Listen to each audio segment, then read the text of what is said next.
TVN 24 news নেটওয়ার্কের নিয়মিত আয়োজন টিভিএন অ্যানালিসিস অনুষ্ঠান থেকে আপনাদের সবাইকে স্বাগত জানাচ্ছি আমি রানা আহমেদ।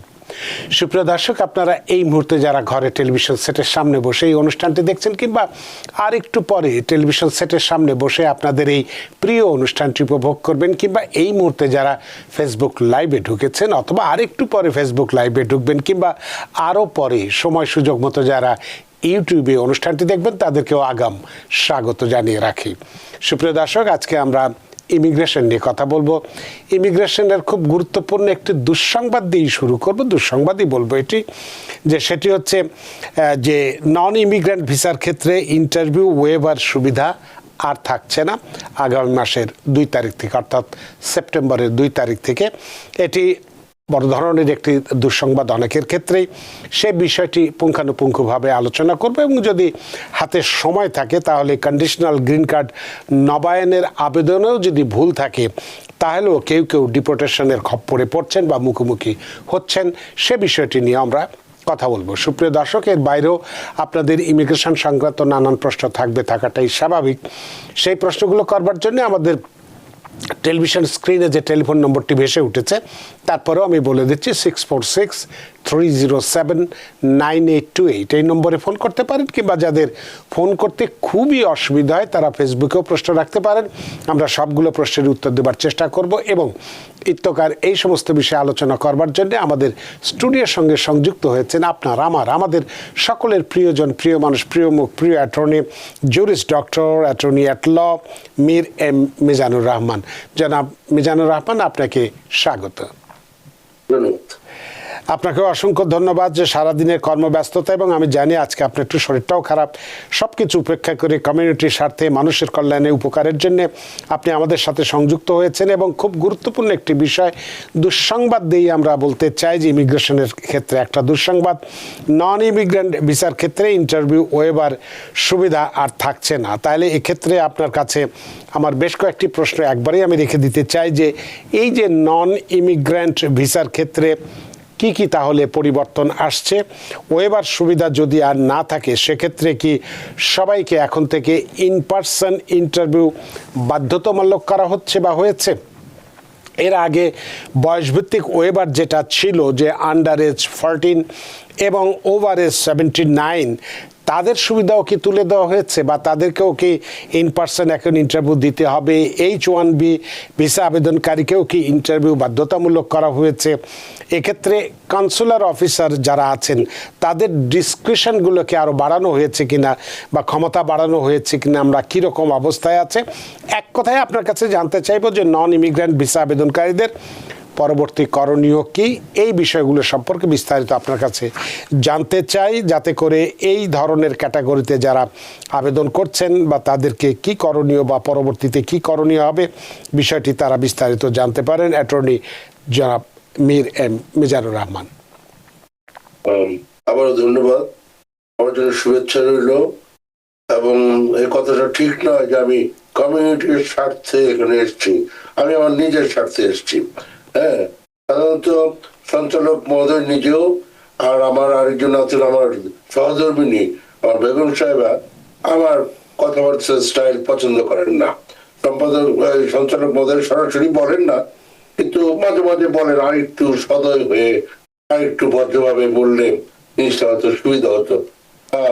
তো কিন্তু ফর সাম রিজন আমার এই কথাবার্তার ধরনের জন্য অনেকে আমার কাছে আসছে, তাদের নাকি কি কি ভালো লাগে আমার।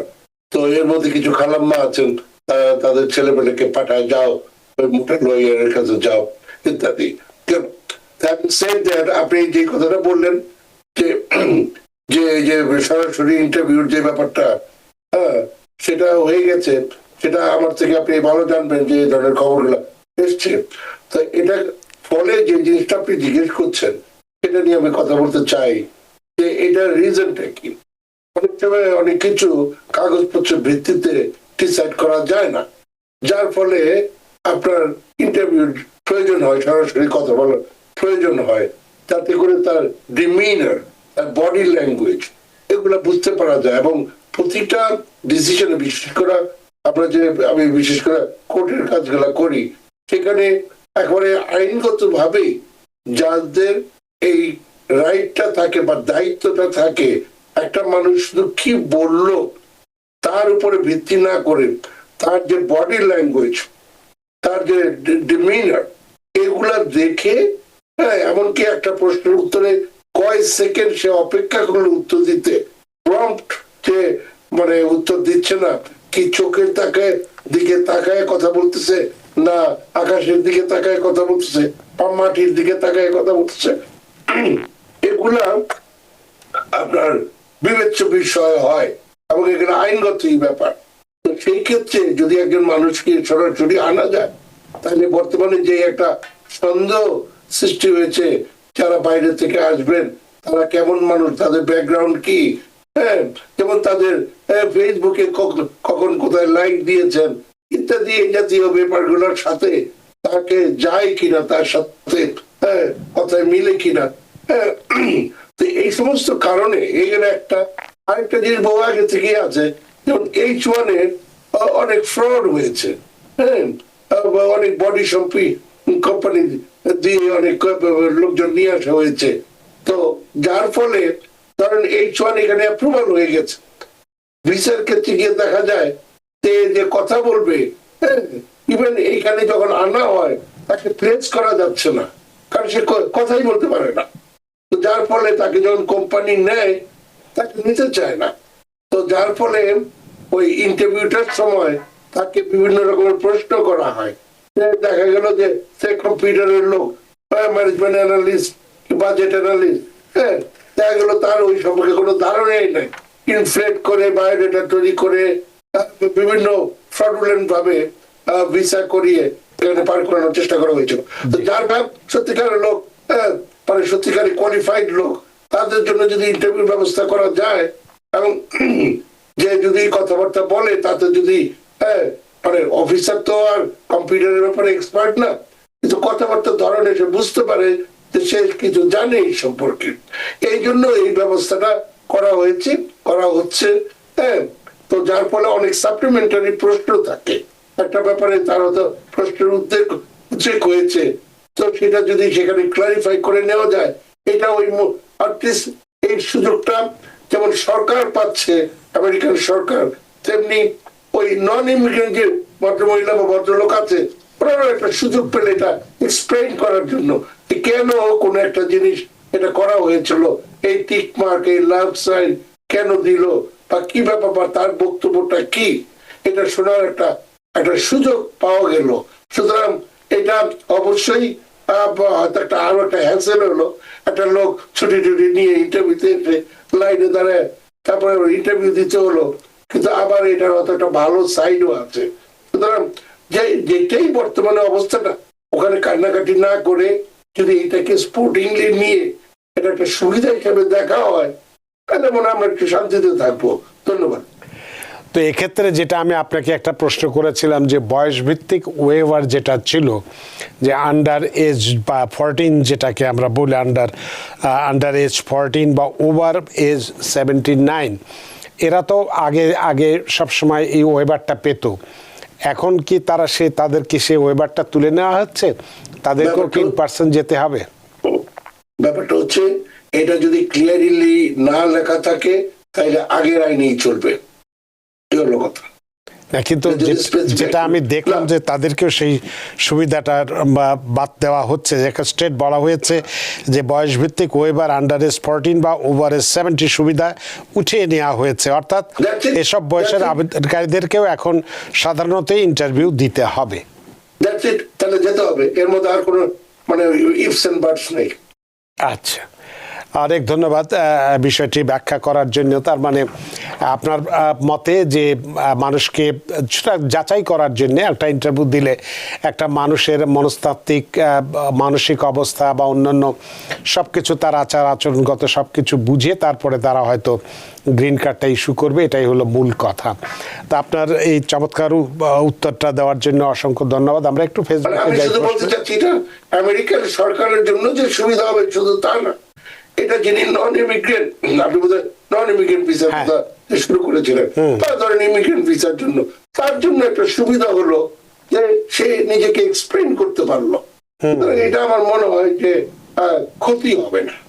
আচ্ছা, আমরা একটু ফেসবুকের একটা প্রশ্ন নিই। আব্দুর রাকিব তিনি বলছেন যে আমার অ্যাসাইলাম অ্যাপ্রুভ হয়েছে গত বছরের 26শে আগস্ট। টাইমলাইন দেখায় 16 মাস লাগবে সাধারণত গ্রিন কার্ড হতে। এখন এ 16 মাস কি আমার আবেদনের পর থেকে হবে নাকি আমার এই বছরের 26শে আগস্টের পর থেকে?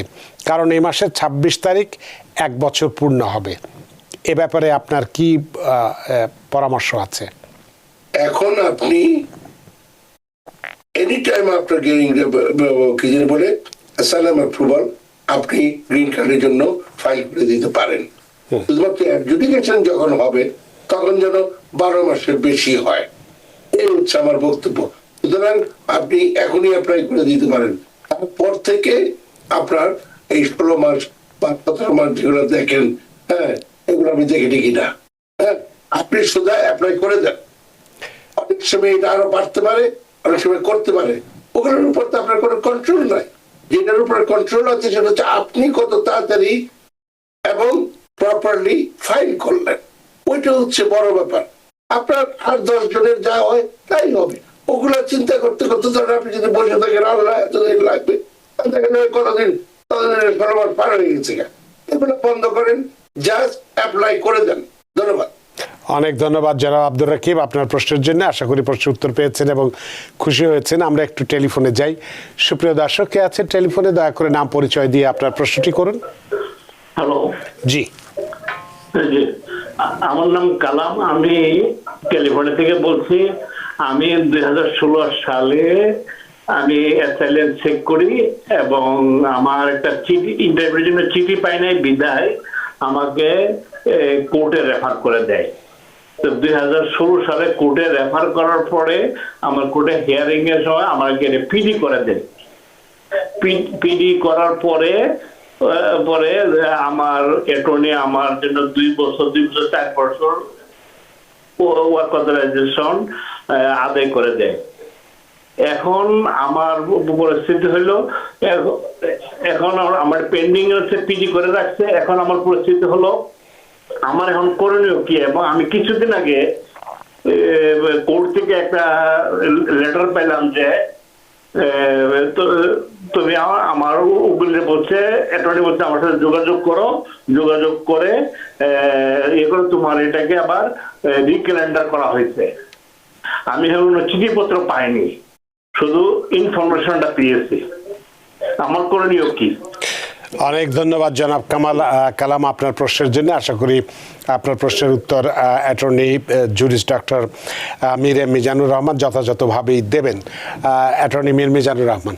হ্যাঁ, আপনি এখনই একটা ইন্টারনেট নাম্বার আছে যেটা আপনার বিভিন্ন কাগজে আছে, অথবা অনলাইনে গিয়ে হ্যাঁ আপনি এলিয়ান নাম্বার দিয়ে চেক করতে পারেন। আপনার সামনে একটা ওই হিয়ারিং ডেট আসছে। এই বহু কেস বিভিন্ন সময়ে ওই পিডির নামে বিভিন্ন ভাবে অ্যাডমিনিস্ট্রেটিভলি ক্লোজ করে রাখা হয়েছিল। তো অ্যাডমিনিস্ট্রেটিভলি ক্লোজ করে রাখা হলে এটা টার্মিনেশন না, ডিসমিসাল না, এটা অ্যাকচুয়ালি পেন্ডিং, কিন্তু কোর্টের কোনো হিয়ারিং নাই। এখন সরকারকে, গভর্নমেন্ট লয়ারদেরকে বলা হয়েছে প্রতিটা কেস এগুলো সব বন্ধ, সবগুলা ওপেন করাও, করায় এগুলো শেষ করো। হ্যাঁ, তারপরে প্রচুর কেস এগুলো সবগুলো ওরা এটাকে বলে মোশন টু রিক্যালেন্ডার, এটা ঠিক মোশন টু রিওপেন না। হ্যাঁ, কারণ এটা অ্যাকচুয়ালি ওপেনই আছে, পেন্ডিং ছিল। তো এইটার নাম দিয়ে তারা এটা দিচ্ছে এবং জাজ এটা অ্যাকসেপ্ট করে নিচ্ছে। এখানে কি করার কিছু নাই, প্রতিবাদ করার কিছু নাই। আপনাকে ইমিডিয়েটলি একটা নতুন ডেট হয়েছে মোটামুটি, আপনি by the time you are talking to me, আর যদি আপনার উকিলে ফোন করে থাকে তার মানে এতদিন আপনি একটা ডেট পেয়ে গেছেন। আপনি তাড়াতাড়ি আপনার যে অ্যাসাইলাম অ্যাপ্লিকেশন আছে এটারে শক্ত করেন, কারণ নিশ্চয়ই কেসটা হয়তো খুব একটা এটার কোনো ভবিষ্যৎ ছিল না বলে এটা বদ্ধতা করে এটাকে পিডি দিয়ে, পিডি মানে প্রসিকিউটরিয়াল ডিসক্রিপশন, এটা দিয়ে আলটিমেটলি কেসটা ক্লোজ করে রাখা হয়েছিল, টার্মিনেশন না। কিন্তু আপনি এখন এই কেসটারে শক্ত করেন, করে আপনি ওই হিয়ারিং এ তো যেতে হবেই, না গেলে বা আপনি যতই চিঠি না পান, আপনার উকিলের চিঠি পাই দিয়ে গেল, হ্যাঁ ওইটাকে আপনি পেয়েছেন ধরা হবে। ধরা হয়ে যদি আপনি ডেটে না যান আপনার অটোমেটিক ডিপোর্টেশন হয়ে যাবে। এবং আপনি ভালো করে খেয়াল করবেন এটা কি মাস্টার হিয়ারিং দিয়েছে না ইন্ডিভিজুয়াল হিয়ারিং দিয়েছে। এখন সাধারণত জাজ চেঞ্জ হলে নতুন করে ডেট পড়লে সাধারণত আগে একটা মাস্টার হিয়ারিং দেওয়া হতো, এখন নট নেসেসারিলি আপনার কথা সরাসরি ইন্ডিভিজুয়াল হিয়ারিং দেওয়া হবে এবং এতে তাদের কোনো দোষ হবে না, দিয়ে তাড়াতাড়ি এগুলো ওরা পার করবে। ফলে ইমিডিয়েটলি আপনার এই কেসটা সত্য করেন, এই কান্নাকাটি করবেন না যে আমি তো আগের আমলে করেছি তখন ছিল এই পার্টি এখন ওই পার্টি আমার কি হবে। ইজিলি যে কোনো কেসকে সুন্দর করা যায়, নতুন করা যায়, ভালো করা যায়। এটার জন্য আপনি আপনার লয়ারের সাথে আলাপ করেন, করে ওই আগেরটাই মানে মুখস্থ করে যাবেন, সর্বনাশ হয়ে যাবে কিন্তু সাবধানে আপনি এগোতে থাকেন। Everything fine. ধন্যবাদ। অনেক ধন্যবাদ জনাব কালাম। আশা করি আপনার যে প্রশ্নটি ছিল খুব চমৎকারভাবে আপনাকে ব্যাখ্যা করা হয়েছে, কোনটা আপনার জন্য করলে ভালো হবে, কি করলে ভালো হবে। সুতরাং আপনার তো যেহেতু একজন অ্যাটর্নি আছেন এবং অ্যাটর্নির কাছে আপনার চিঠিও এসছে, সুতরাং বিষয়টি যেহেতু আপনার কেসটি একটু দুর্বল আছে, এটাকে শক্ত করে ধরুন, তা না হলে এবং যে ইন্টারভিউ ডেটটা দেবে সেই ডেটে কিন্তু অবশ্যই উপস্থিত হবেন, তা না হলে আপনি ডিপোর্টেশনের খপ্পরে পড়ে যাবেন, তখন খুবই সমস্যার মধ্যে আছেই। আচ্ছা, তো বুঝতেই পারছেন যে আপনার বিষয়টি, সুতরাং আপনি সেইভাবেই ব্যবস্থা গ্রহণ করুন। আশা করি আপনার প্রশ্ন উত্তর পেয়েছেন। সুপ্রিয় দর্শক কে আছেন টেলিফোনে, দয়া করে নাম পরিচয় দিয়ে আপনার প্রশ্নটি করুন। আসসালামু আলাইকুম। ওয়ালাইকুম আসসালাম। আমার নাম শাহিন আলী। জি। আমি ব্রঞ্জ থেকে বলছি। জি। আমি একটা নোটিশ পেয়েছি, ইমিগ্রেশন নোটিশ। জি। তো সেখানে আছে যে আমি লয়ার নিয়ে যেতে পারবো এবং ইন্টারপ্রেটার নিতে পারবো। কিসের কারণে? আমার এটা হচ্ছে request for applicant to asylum agency.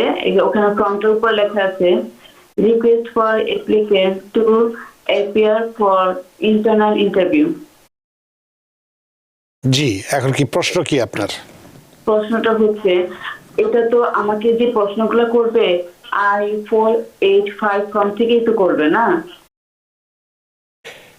তো এটাই আপনার প্রশ্ন?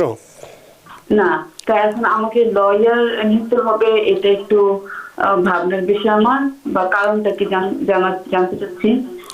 আর দ্বিতীয়ত হচ্ছে ইন্টারপ্রেটারের জন্য আমি গুগলে সার্চ দিয়েছিলাম, তো ওইখানে আমাদের ব্রঞ্জ বা ম্যানহাটন এই এলাকার দিকে তো তেমন নাই, তো বাইরে। তো আমি কিভাবে ইন্টারপ্রেটার এখান থেকে নিতে পারি আমার আশেপাশে থেকে? আপনি যাবেন না, একটু ওয়েট করেন। হ্যাঁ, আপনি একটু লাইনে থাকবেন, কাটবেন না। আপনি গত কয়েক বছরের মধ্যে কোন একটা অ্যাপ্লিকেশন করেছেন মনে হচ্ছে। কি অ্যাপ্লিকেশন করলেন? একবার বললেন অ্যাসাইলাম, একবার বললেন 485। 485 হচ্ছে অ্যাডজাস্টমেন্ট অফ স্ট্যাটাস। আর অ্যাসাইলাম হলো I-589। কোনটা করেছেন? অ্যাসাইলামে ছিলেন। অ্যাসাইলাম অ্যাপ্লিকেশন করেছেন এবং এটা একটা স্ট্যান্ডার্ড, সবাইকেই বলা হয় যে আপনি ইচ্ছা করলে আপনি উকিল নিয়ে যেতে পারেন এবং আপনি ইচ্ছা করলে আপনি ইন্টারপ্রেটার নিয়ে যেতে পারেন। এগুলা স্ট্যান্ডার্ড কথাবার্তা। আপনি যদি একাই মানে উকিল ছাড়াই একাই নিজেকে রিপ্রেজেন্ট করতে চান, কেউ বাধা দিবে না। নাম্বার 2, আপনি যদি পারেন, নিজে ইংরেজি পারেন, তাহলে ইন্টারপ্রেটার লাগবে না। যদি না পারেন তাহলে ইন্টারপ্রেটার নিয়ে যাবেন। ইন্টারপ্রেটারের ব্যাপারে আপনি গুগল সার্চ করার কোনো দরকার নাই। আপনার আশেপাশে যে কেউ আপনার আত্মীয় ছাড়া যদি খালি ইংরেজিটা আর বাংলাটা বুঝে, উনি এবং উনি যদি বয়স্ক লোক হয়, সরি বয়স্ক মানে অ্যাডাল্ট আর কি, ধরেন 21 বছর বয়স, 22 বছর, 25 বছর বয়স, হ্যাঁ, এই ধরনের হয়, তার আইডি আছে, উনি আপনার জন্য যেতে পারেন। এর বাইরে কিচ্ছু করার দরকার নেই। কোনো সাইনবোর্ড দিয়ে রাখছে আমি ইন্টারপ্রেট করি, কি অফিস আছে, এই ধরনের কিচ্ছু লাগবে না। তার কোনো লাইসেন্স, এই ধরনের কোনো ব্যাপার নাই। করতে চাচ্ছিলাম অনুমতি দিলে। জি বলুন। আমি অ্যাসাইলাম ছিলাম, অ্যাসাইলাম জয়েন করেছি। আমি ইমিগ্রেশনের জন্য মানে গ্রিন কার্ডের জন্য অ্যাপ্লাই করেছি, এবং অ্যাপ্লাই করার পরে আমার যে হেলথ কি বলে মেডিকেল ও সবকিছু দেওয়া হয়েছে, জমা দেওয়া হয়েছে, তারপরে এই নোটিশটা আসছে। আচ্ছা, তাহলে এটা আপনার গ্রিন কার্ডের ইন্টারভিউ। অ্যাসাইলাম অলরেডি গ্র্যান্ট হয়ে গেছে, ফলে এটা 485, সেই জন্য প্রশ্নটা আসছিল। হ্যাঁ, আপনি ওটার জন্য যাবেন এবং এটা কোথায়, অ্যাড্রেসটা কোথায় যেতে বলেছে? কোথায়? 26 ফেডারেল প্লাজা। আচ্ছা, Yes. ঠিক আছে, হয়ে গেছে। আপনি কোনো ইন্টারপ্রেটার নেবেন না, ওরা এলাও করবে না। ওরা যত কথাই লেখা থাকুক এখানে, ওরা ওদের নিজস্ব ইন্টারপ্রেটার দিবে বা ফোনে ইন্টারপ্রেটার জোগাড় করবে। আপনি কোনো ইন্টারপ্রেটার নেবেন না, শেষ কথা। 2 নম্বর হচ্ছে, আপনি যদি মনে করেন আপনার অ্যাটর্নি আছে, হ্যাঁ, অ্যাটর্নি নিয়ে যাবেন। আর যদি না হয় আপনি একাই যেতে পারবেন, কোনো বাধ্যবাধকতা নাই। আচ্ছা, ধন্যবাদ। অনেক ধন্যবাদ শাহিন আলী, আশা করি আপনার প্রশ্নের উত্তর পেয়েছেন। এই যে আপনার বিষয়টি তেমন কোনো জটিল নয়, আপনি ইচ্ছা করলে আপনার অ্যাটর্নিকেও সাথে নিয়ে যেতে পারেন। আর আপনি যদি ইংরেজিতে ভালো কথা বলতে না পারেন, ওখানেই অফিসারদেরকে বললেই তারা ইন্টারপ্রেটার আপনার সাথে টেলিফোনে কানেক্ট করায় দেবে, কোনো সমস্যা হবে না। আশা করি আপনার যে চিন্তার মধ্যে ছিলেন, চিন্তাটা মুক্ত হয়েছে। সুপ্রিয় দর্শক কে আছেন টেলিফোনে, দয়া করে নাম পরিচয় দিয়ে আপনার প্রশ্নটি করুন। আমি কি আমার প্রশ্ন করবো এখন? জি, আপনি নাম বলে পরিচয় দিয়ে আপনার প্রশ্নটি করুন। আচ্ছা আচ্ছা। আসসালামু আলাইকুম। ওয়ালাইকুম আসসালাম। আমার নাম ফাতেমা মঈন। জি আমি ব্রুকলিন থেকে বলছি। জি আমি একজন সিটিজেন এই দেশের। জি আমার বিবাহিত ছেলের জন্য অ্যাপ্লাই করেছিলাম 2010 মার্চে। জি আর কেস অ্যাপ্রুভ হয়েছে 2010 অগস্টে। জি and document qualified হয়েছে 2024 অক্টোবরে। জি আমার প্রশ্ন হলো, আমার নাতির বয়স এখন 22 বছর চলছে, ও কি ওর বাবার সাথে আসতে পারবে? বা যদি না পারে, এমন কোনো ব্যবস্থা কি আছে যে এজ লক করা যায় বা এমন কোনো কিছু করা যায়? অনেক এটাই আমার প্রশ্ন। অনেক ধন্যবাদ ফাতেমা মঈন আপনার প্রশ্নের জন্য। অ্যাটর্নি মীর মিজান। তার নামে কি ওই যে সমস্ত কাগজপত্র আসতেছে সেখানে কি তার নাম আছে? যে সমস্ত কাগজ আসছে সেখানে কি আপনার নাতির নাম আছে? ফাতেমা মঈন, আপনি কি লাইনে আছেন? হ্যাঁ, জি আছি। যে সমস্ত কাগজপত্র আসছে সেখানে কি আপনার নাতির নামটা আছে? হ্যাঁ, আছে। জি আছে। আচ্ছা, হ্যাঁ, যদি এরকম থাকে, এখন পর্যন্ত দেখা যাচ্ছে যা তাতে তার মানে বয়স অনুযায়ী সে ওই তার যে টিএসপি এর আন্ডারে, চাইল্ড স্ট্যাটাস প্রোটেকশন এর আন্ডারে সে প্রোটেক্টেড হয়ে আছে। সুতরাং এখন পর্যন্ত চিন্তার কিছু নাই। যদি না হয় তখন ওটার ব্যাপারে চ্যালেঞ্জ করা যাবে, কিন্তু যতক্ষণ পর্যন্ত আছে, সুতরাং এগুলো কোনো চিন্তা ভাবনা করবেন না। তার জন্য রেডি হয়ে থাকবেন, হ্যাঁ, তারপরটা পরে দেখা যাবে না। এখানে আলাদাভাবে লক করার কিছু নাই, এই হলো কথা। এটা তার যেই প্রচলিত ধারায় সে যেহেতু এখানে মানে মানে আছে, সুযোগ্য আছে, সেই জন্যই তার নামে কাগজপত্র আসতেছে।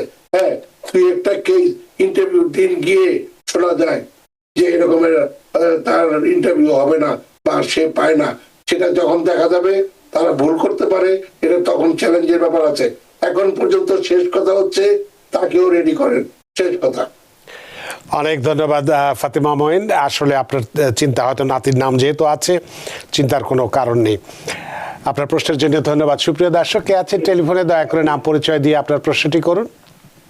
আসসালামু আলাইকুম, আমি ঝুমা, আমি ফ্লোরিডা থেকে বলতেছি। জি। আমি অ্যাটর্নি সাহেবের অনেক বড় ফ্যান, তো আমার অন্তঃস্থল থেকে তার প্রতি অনেক অনেক শ্রদ্ধা এবং ভালোবাসা রইল।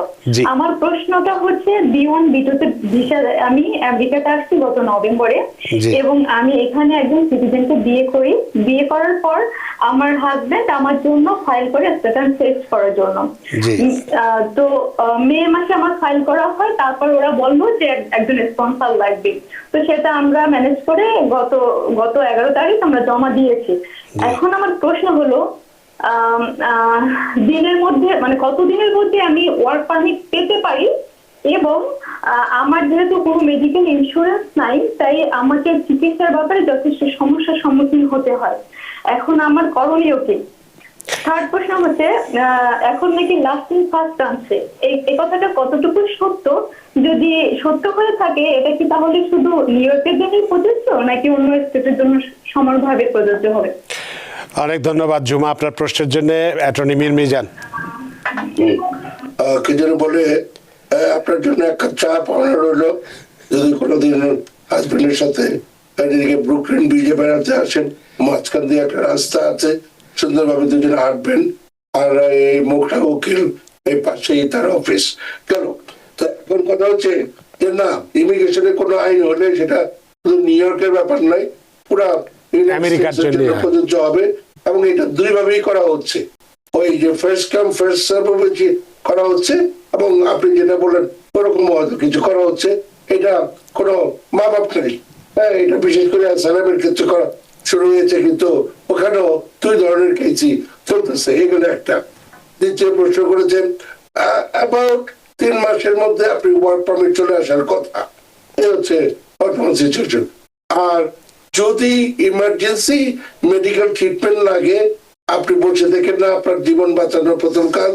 আপনি যদিও পাবলিক অ্যাসিস্ট্যান্স নর্মালি নিলে এটা গ্রিন কার্ডের এগেইনস্টে যায়, কিন্তু অনেক সময় জরুরি ইমার্জেন্সি ট্রিটমেন্ট এটাকে ওই ব্রিফ লিখে, মেমোরান্ডাম অফ ল লিখে এটাকে কাভার দেওয়া যায়। এরকম আমি করেছি, আমি দেখেছি এরকমের সম্ভব হয়।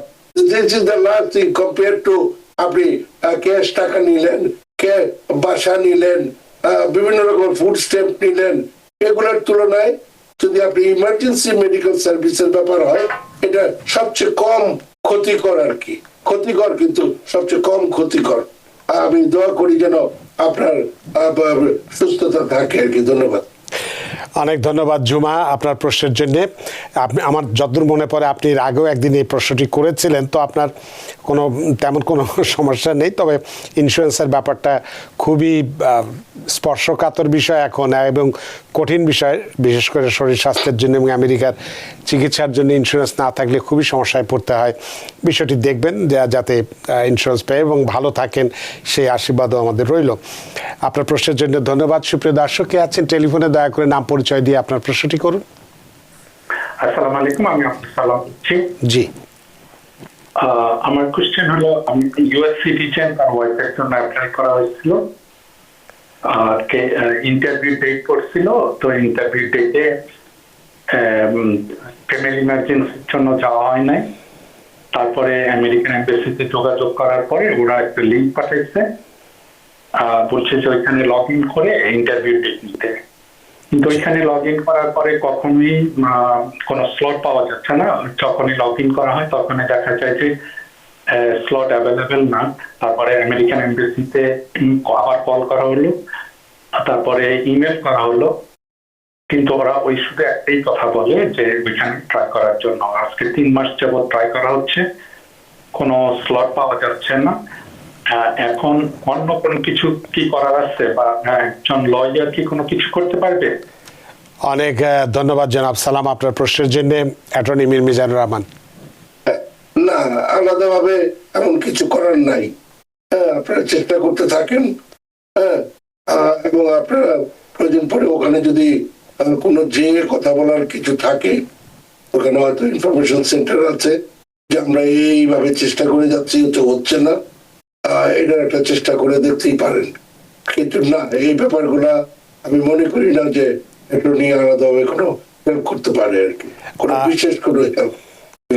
অনেক ধন্যবাদ জনাব সালাম। আসলে যত বড়ই ফ্যামিলির প্রবলেম হোক না কেন, ইন্টারভিউতে যাওয়াটা উচিত ছিল, যেহেতু মিস করেছেন। এখন এই স্লট খালি না পাওয়া পর্যন্ত আপনাদেরকে এইভাবেই চেষ্টা করে যেতে হবে, দিনের পর দিন করে যান। তারপর হয়তো হঠাৎ করে দেখবেন যে একটা স্লট খালি হয়েছে, সাথে সাথে সেটি অ্যাভিল করবেন, এবং সেটি নিলে আশা করি যে মানসিক একটা দ্বন্দ্বের মধ্যে আছেন, সমস্যার মধ্যে আছেন, সেটা আশা করি দূর হয়ে যাবে। আপনার প্রশ্নের জন্য ধন্যবাদ। সুপ্রিয় দর্শক, আমাকে যদি একটু সুযোগ দেন, হয়তো ডিফারেন্ট টাইমসে ওনারা চেষ্টা করে দেখতে পারেন। তাহলে সাধারণত ওনারা সকাল 7টার সময় করে, কি বেলা 2টায় করে, কোনো হয়তো রাত 12টায় করলে কোনো সুবিধা আছে কিনা আমি ঠিক মতো জানি না সেটা, কিন্তু বিভিন্ন সময়ে করে চেষ্টা করে দেখা যেতে সেটাই, পারে। যে কোনো একটা সময় না করে বিভিন্ন সময় একদম রাত্রি, হয়তো দুপুর গভীর রাত্রে করলেন, কারণ সবাই তো চেষ্টা করছে, সেক্ষেত্রে হয়তো অনেকেই ওই সময় করবে না, তখন হয়তো হঠাৎ করে পেয়ে যেতে পারেন। আপনার প্রশ্নের জন্য অনেক ধন্যবাদ। আপনারা আরও অনেকেই টেলিফোনে আছেন এবং ফেসবুকেও প্রশ্ন আছে। মারুফ আহমেদ, লেশমি, আপনারা প্রশ্ন করেছেন, চেষ্টা করব আপনাদের প্রশ্নের উত্তর দিয়ে। বিশেষ করে লেশমি, আপনি বলেছেন যে প্রশ্ন ঠিক ইংরেজিতে বাংলা, মানে বাংলা কথাগুলো ইংরেজি অক্ষরে লেখা, পড়তে একটু অসুবিধা হবে, তারপরেও আপনার প্রশ্নের উত্তর দেওয়ার চেষ্টা করব। তবে একটি বিরতি নিতে চাই, বিরতির পরে এসে আপনাদের প্রশ্নগুলো উত্তর দিতে চাই। সুপ্রিয় দর্শক, নিচ্ছে একটি ছোট্ট বিরতি, সে পর্যন্ত আমাদের সাথেই থাকুন। সুপ্রিয় দর্শক, বিরতির পর ফিরে এলাম আপনাদের প্রিয় অনুষ্ঠান টিভিএন অ্যানালিসিসে। আজকের অতিথি jurist doctor attorney at law Mir M Mizanur Rahman, এবং আপনাদের সাথে রয়েছে আমি রানা আহমেদ। বিরতির আগে বলেছিলাম অনেকেই টেলিফোনেও আছেন, আবার ফেসবুক নিয়ে তারপর টেলিফোনে যাব। লেশমি, তিনি বলছেন একজন F1 BD স্টুডেন্ট যদি এখন একজন গ্রিন কার্ড হোল্ডারকে বিয়ে করে, তাহলে গ্রিন কার্ড পাওয়ার ক্ষেত্রে কি কি সুবিধা বা অসুবিধা ফেস করতে হবে বর্তমান সিচুয়েশন অনুযায়ী বলবেন প্লিজ। এ ব্যাপারে লেশমির উত্তর কি আছে? শুভেচ্ছা নিবেন। যেহেতু হাইপোথেটিক্যাল প্রশ্ন করেছেন, এগুলো সাধারণত আমি উত্তর দিই না, বিকজ এই বিয়ের ব্যাপারটা খুব ক্রিটিক্যাল। এখানে যদি কেউ শুধুমাত্র গ্রিন কার্ডের জন্য বিয়ে করেন, তাহলে $500,000 পর্যন্ত ফাইন হতে পারে, 5 বছর পর্যন্ত জেল হতে পারে। সুতরাং খুবই সাবধানে থাকবেন। হ্যাভিং সেড দ্যাট, যদি ভালোবাসার ভিত্তিতে, শ্রদ্ধার ভিত্তিতে বিয়ে হয়, তাহলে যে ইনসিডেন্টাল বেনিফিট হচ্ছে গ্রিন কার্ড, এতে কোনো সমস্যা নাই। আচ্ছা, এরপরও আবার কথা থাকে, চান্স আপনি এখানে পড়াশোনা করছেন, হ্যাঁ, আপনি একটা সিঙ্গেল অবিবাহিত ভদ্রমহিলা বা ভদ্রলোক, হ্যাঁ, আপনি কারোর সাথে মিট করবেন, এটা নর্মাল হয়ে তারপরে সম্পর্ক হবে, তারপরে তারপরে একসময় বিয়ের ব্যাপার আসবে, এবং সেটা যেই হোক, তার গ্রিন কার্ড আছে কি না আছে সেটা প্রশ্ন। তো ধরেন সিটিজেন যদি হয়, তাহলে কি হবে? এটা হচ্ছে আপনি ওইটা হচ্ছে সবসময় কারেন্ট থাকে না, 2-1টা সময় কারেন্ট হয়। সাধারণত একটা ওয়েটিং পিরিয়ড আছে। যেহেতু আপনি স্টুডেন্ট আছেন, তো আমি জানি না আপনি কোন পর্যায়ে আছেন। প্রথম কাজ হচ্ছে আপনার স্টুডেন্ট স্ট্যাটাসটা মেনটেন করতে হবে, বা অন্য কোনো নন ইমিগ্রেন্ট স্ট্যাটাস, যেমন এখান থেকে আপনি ওপিটিতে যাবেন, কি তারপরে H1-এ যাবেন, কি সিপিটিতে যাবেন, এগুলো মেনটেন করে যেতে হবে ততক্ষণ পর্যন্ত না আপনি visabulletin.gov তে গিয়ে দেখবেন F2A ক্যাটাগরি কারেন্ট হয়েছে। আপনি যেদিন অ্যাপ্লাই করেছেন, নর্মালি সেটা প্রায়োরিটি ডেট হয়, তো সেটা যখন কারেন্ট হবে, তখন আপনি এখানে বসেই I-485 অ্যাডজাস্টমেন্ট অফ স্ট্যাটাস আপনি ফাইল করে দিতে পারবেন। যদি আপনি প্রথমেই আপনি ওই শুধুমাত্র I-130 ইমিগ্রেন্ট পিটিশনটা ফাইল করতে পারবেন বিয়ের পরের দিনই, এবং তারপরে যখন কারেন্ট হবে তখন I-485 অ্যাডজাস্টমেন্ট অফ স্ট্যাটাস এবং C9 ক্যাটাগরিতে আপনি ওয়ার্ক পারমিট অ্যাপ্লাই করে দিতে পারবেন। ন্যাচারালি তখন আপনার যেটা লাগবে, যিনি গ্রিন কার্ড হোল্ডার স্পাউস, উনি যদি এর মধ্যে সিটিজেন হয়ে যায় ভালো কথা, না হলো ওনাকে একটা অ্যাফিডেভিট অফ সাপোর্ট দিতে হবে, এবং দেখা গেল উনিও ছাত্র বা ছাত্রী মানুষ, ক্যাটাগরি নাই, হ্যাঁ, তেমন তো ওনার ইনকামে হচ্ছে না, কিন্তু তারপরে ওনাকে অ্যাফিডেভিট অফ সাপোর্ট দিতে হবে। দিয়ে তারপরে যদি দেখা যায় যে আপনাদের এই দুজনের ভাইয়ের মধ্যে যদি নবাগত মানে নবজাতক আসে, হ্যাঁ, 3 জনে বা 4 জনে এরকম ইনকামে হচ্ছে না, তখন জয়েন্ট স্পন্সর লাগবে। এগুলা করে আপনারা ফাইল করবেন, এবং ওই আরেকটা জিনিস মনে রাখবেন, I-130 ইমিগ্রেন্ট পিটিশন যখন ফাইল করবেন, যদি হাজব্যান্ড ওয়াইফের কেস হয়, তাহলে আরেকটা জিনিস I-130 ক্যাপিটাল A সাপ্লিমেন্ট আরেকটা ফাইল করতে হবে। এগুলা দিয়ে আপনারা করে যাবেন, এবং I-485 adjustment of status file করার সময় আপনার যেন কোনো না কোনো একটা নন ইমিগ্রেন্ট স্ট্যাটাস থাকে, যেমন F1, H1 ইত্যাদি এগুলো থাকে। তো সুতরাং তাইলে কোনো প্রবলেম হওয়ার কথা না। এই যে কি কথা বললেন, আজকের পরিস্থিতি, আজকের পরিস্থিতি কোনো সমস্যা নাই, এভরিথিং ইজ ফাইন। সম্মানের সাথে আছেন, সম্মানের সাথে থাকবেন, সব ঠিক হয়ে যাবে। অনেক ধন্যবাদ লেশমি, আশা করি আপনার প্রশ্নের উত্তর পেয়েছেন। আপনার প্রশ্নের উত্তর দিতে গিয়ে আমাদের অতিথির কিন্তু খুব কষ্ট হচ্ছে, গলাটা যেহেতু তার ভালো নেই, তারপরেও আপনার প্রশ্নের অনেক বড় উত্তর দিয়েছেন। আপনার প্রশ্নের জন্য ধন্যবাদ। মারুফ আহমেদ তিনি বলছেন আমি সিটিজেনশিপ জন্য অ্যাপ্লাই করব। N-400 ফর্মে চাকরির ইতিহাস লেখার সময় আমি যে কোম্পানিতে কাজ করেছি তার 2টা আলাদা দোকান আছে, আর আমি ভিন্ন ভিন্ন দিনে 2 দোকানেই কাজ করেছি। এখন আমার প্রশ্ন হলো, ফর্মে কি চেক বা পেরোলের ঠিকানা লিখবো নাকি 2 দোকানের ঠিকানা আলাদা করে লিখবো?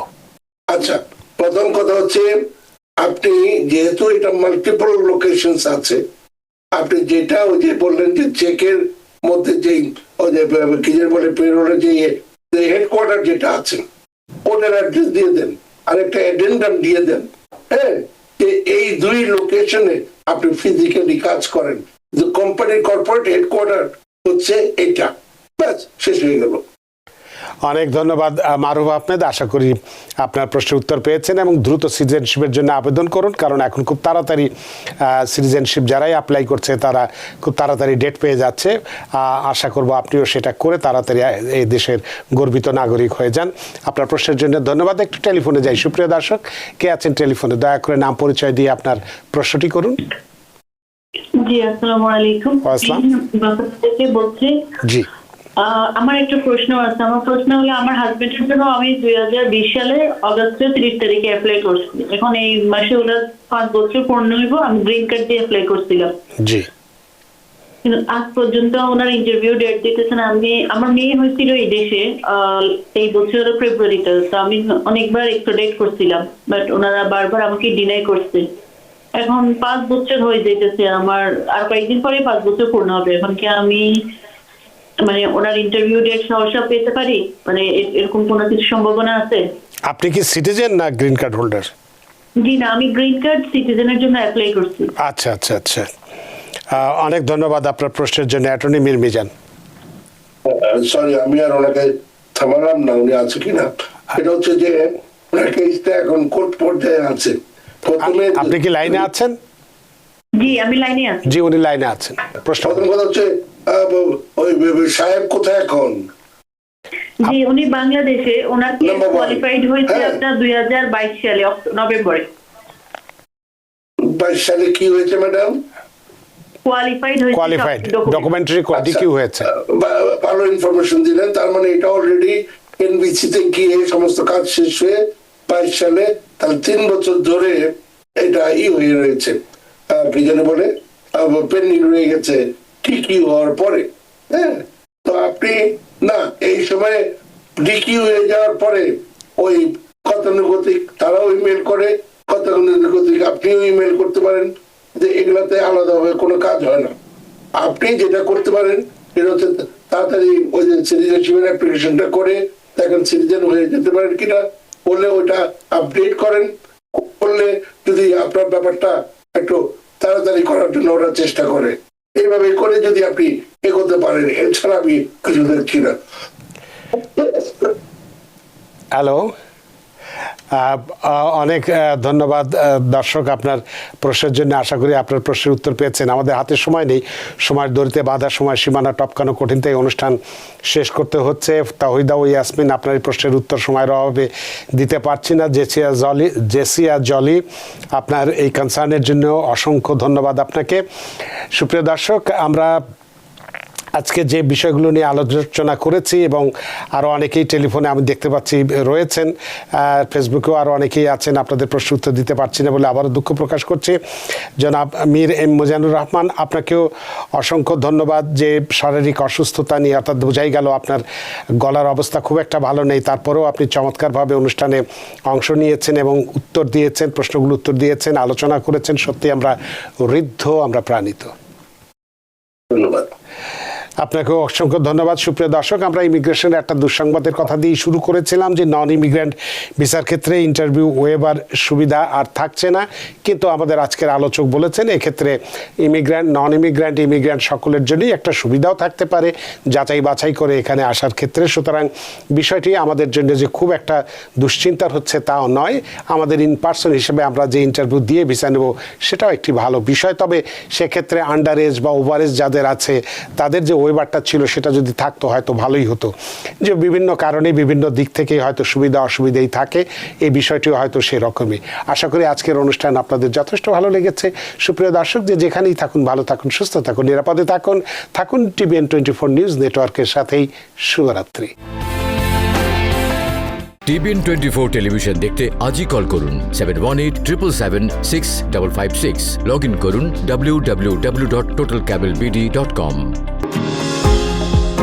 নিউ ইয়র্ক থেকে সম্প্রচারিত TVN 24 টেলিভিশন বিশ্বজুড়ে বাঙালির কণ্ঠস্বর।